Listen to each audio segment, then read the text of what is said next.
ni uJesu wenguholi, stophiwa manje, stophiwa amandla kuye. uJesu fanele, uJesu fanele ubukhosi.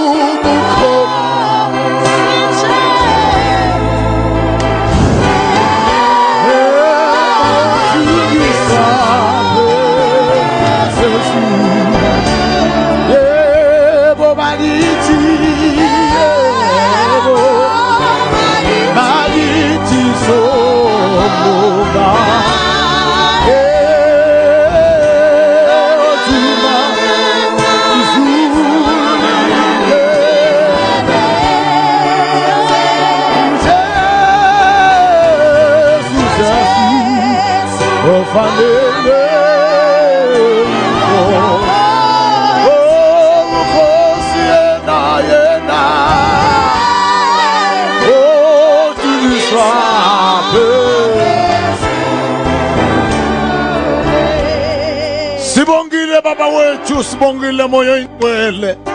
Wena wethu uNkulunkulu ongaguquki, nguyizolo, unguye namhlanje naphakade. Balethiwe uNkulunkulu phambi kwethu, elithi lakho banamehlo kodwa baboni, banezandla kodwa bakwazi ukubamba lutho, banezinyawo kodwa bahambi, kodwa yehlile imvana kaJuda namhlanje ebusuku.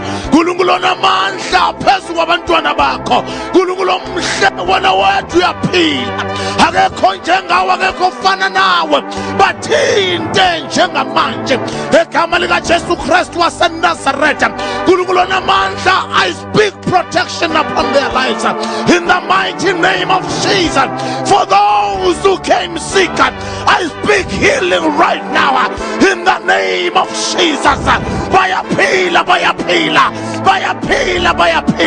For those who had doors closed behind them and closed in front of them, those doors are being opened by the power of the living God. Shandala baboshi kentemendele bebesha. Okungenzeka kubantu, wena kuyenzeka moyo ingcwele. Kuyenzeka njengamanje besaphakamisa izandla zabo. Kuyenzeka njengamanje uyababamba moyo ingcwele, uvula iminyango evaliwe in the mighty name of Jesus.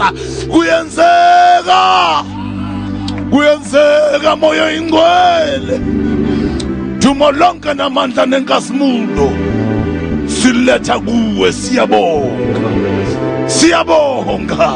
Siyabonga mdala weinsuku, siyabonga sonini nanini waphakade, siyabonga El-Gibor El-Shama, siyabonga Mkadesha, siyabonga wena wawukhona umhlaba ungakasekelwa.